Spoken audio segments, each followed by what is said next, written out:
want to give you some help with some of the problems on this practice 6-8 worksheet that was assigned for today. And let's start with this problem number 10. And it says that we have this airline that has a rate of 52 complaints per 100,000 departures, or as a decimal, that's 0.0052, as you can see. That is our probability of getting a complaint on each flight. So what I'm going to do to answer letter A, what's the probability that the airline will not have a complaint? And this is typical of these probability problems where we're using one of the terms of a binomial expansion to get our probability. So you'll always be given a certain probability of an event. In this case, 0.00052 is the likelihood of a complaint. So what you're going to need to do immediately is come up with the alternative. In other words, what's the probability of not having a complaint? And remember, these two, if they're decimals, they need to add up to 1. If they're percentages, they need to add up to 100%. So to get my counterpart, or the likelihood that I'm not going to have a complaint, I'm going to do 1 minus 0.00052, and that comes out to be 0.99948. And that represents the likelihood that I'm not going to have a complaint if I'm given this likelihood of having a complaint. Okay, so now that we have these two likelihoods established, it's pretty easy using our calculator to come up with letter A.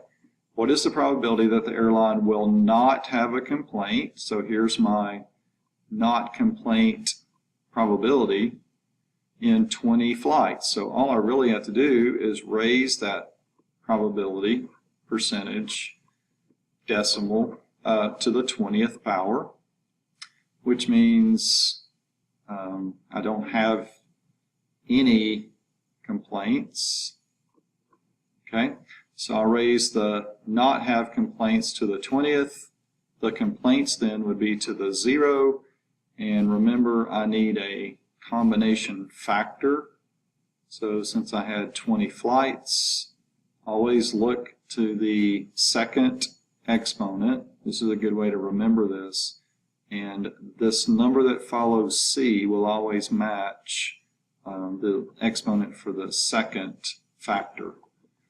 All right, so this is pretty easy to come up with because 20C20 in your calculator is just 1. And anything to the 0 power, also 1.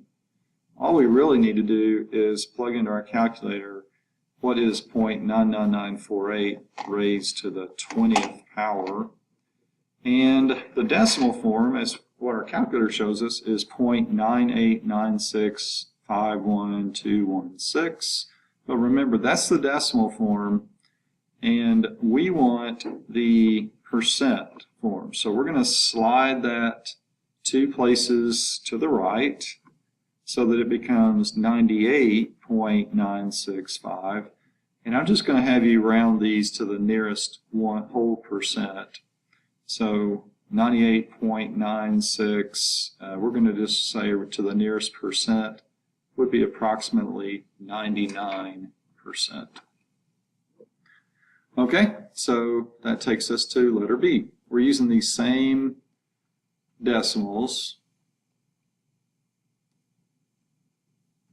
We'll just need to adjust the exponents based on what the problem is asking for.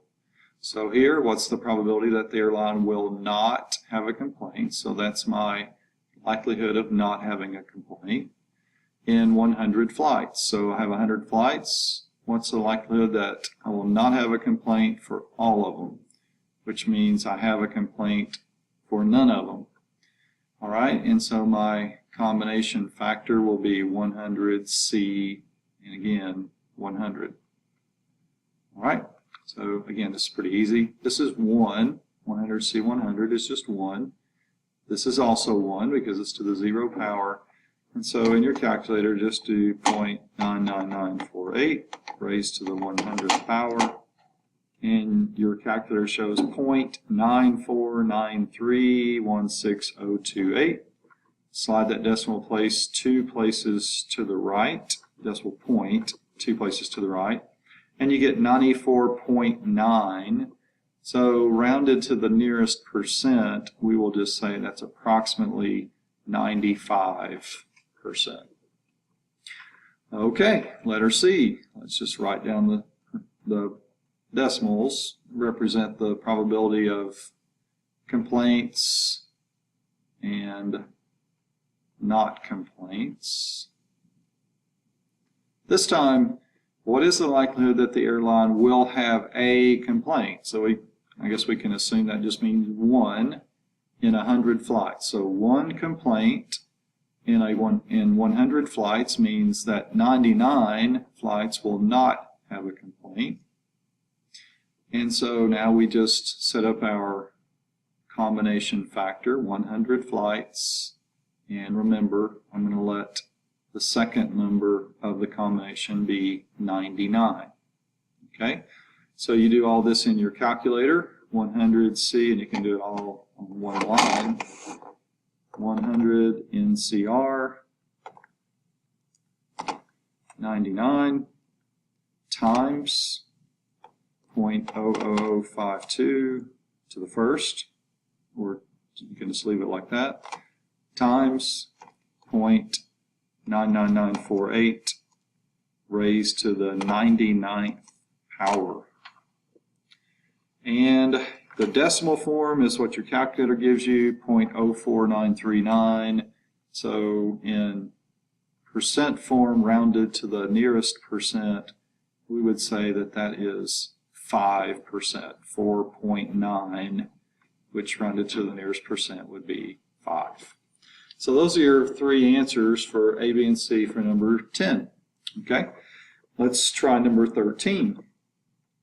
You have a friend that has a batting average of 0.225, so that is the likelihood that he will get a hit the next time he's up. Well, what's the probability of her getting 3 or more? Well, this is going to be a little different. 3 or more hits in the next 5 at-bats. Okay, well, let's start with the percentage we're given. This would represent success. This is getting a hit. All right, so let's just say 1 minus that number, since it's in decimal form, is the likelihood that I will not get a hit, or we'll say no hit. So this means every time I come up, I've got this opportunity, this probability of getting a hit, which means I will not get a hit with this probability. Okay? And we need exponents. So the problem says getting a hit 3 or more. So let's start with the 3 and then we'll talk about the or more. What's the likelihood that she's going to get a hit in 3 of her next 5 at-bats? Well, I'm going to raise the likelihood of getting a hit to the 3rd power, which means if she's batting 5 times, the likelihood of not getting a hit then it would raise that to the 2nd power. And my combination factor will be 5C2. All right? And let's multiply all that together. 5 NCR2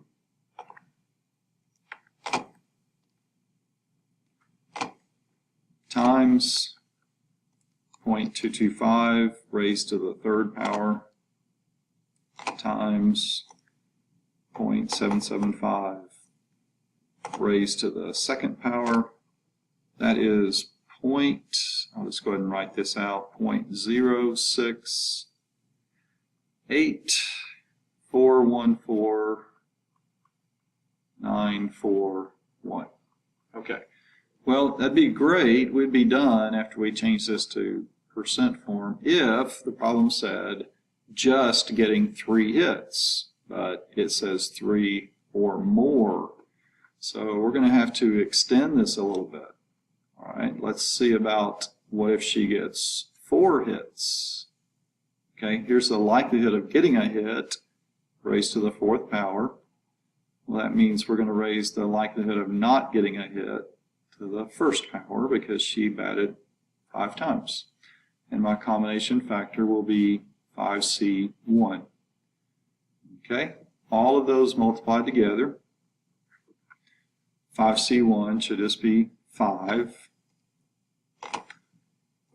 And then 0.225 raised to the 4th power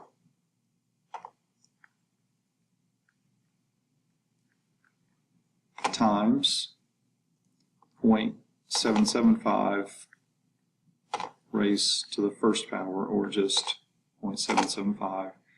And that in decimal form is 0.009931201.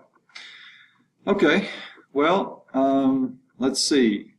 She's going to bat 5 times. What's the likelihood of getting 3 or more? Well, we found the 3. We found 4. Well, we've got 1 more to go because she batted 5 times. She could have gotten 5 hits. So we need to go ahead and figure out 5C0. 0.225 raised to the 5th and 0.775 raised to the 0.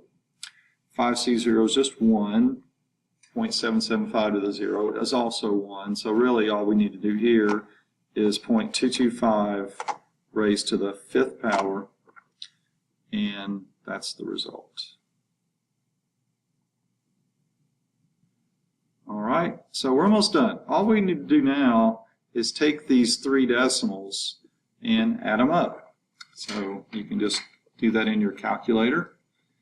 And let's see what we come up with. 0.068414941. I like to just save my rounding until the end.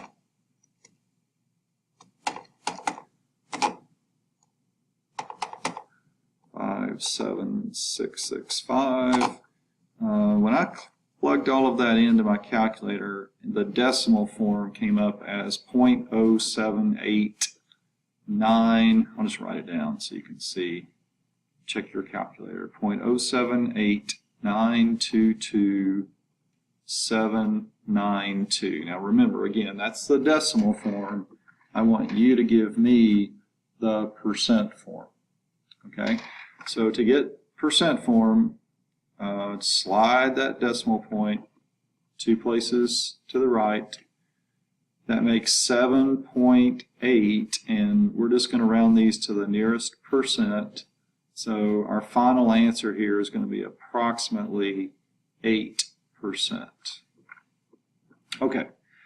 Number 14 is very similar. I'm not going to work through the whole thing because 13 and 14 are very much alike. But here we have a classmate that guesses on 10 multiple choice questions. And we want to know the likelihood that 6 or more of these guesses will be correct. And the likelihood of getting an answer correct is 0.2. So I always start, I just write down the likelihood, the percentage of the event that's given, 0.2, which means the counterpart to that, the likelihood that the answer is not going to be correct, is 0.8. Okay, remember they need to add up to either 1 if you're in decimal form or 100% if these were in percent form. Okay, so now we need exponents. So let's start with the likelihood that 6 are right. Okay, so this is correct, this is not correct. If I want to know the likelihood that 6 are right, I just raise the correct probability to 6. And since we have 10 questions, that means I'm going to raise this one to the 4th. And my combination factor will be 10C4. Multiply all that out. But it's another one of those where it says not just 6, but 6 or more will be right. Okay, so let's do 7. 10C3, 0.2 to the 7th times 0.8 to the 3rd, and get that result. All right, and we got to keep going because we've done 6 and we've done 7. What if she got 8? What's the probability of getting 8 right? 0.2 to the 8th times 0.8 to the 2nd. Okay, and get that number in your calculator. And we got to keep going because we need to see what's the likelihood of getting 9 correct. 0.2 to the 9th times 0.8 to the 1st. Okay, and we got one more because we also need to see what's the likelihood of getting all 10 correct.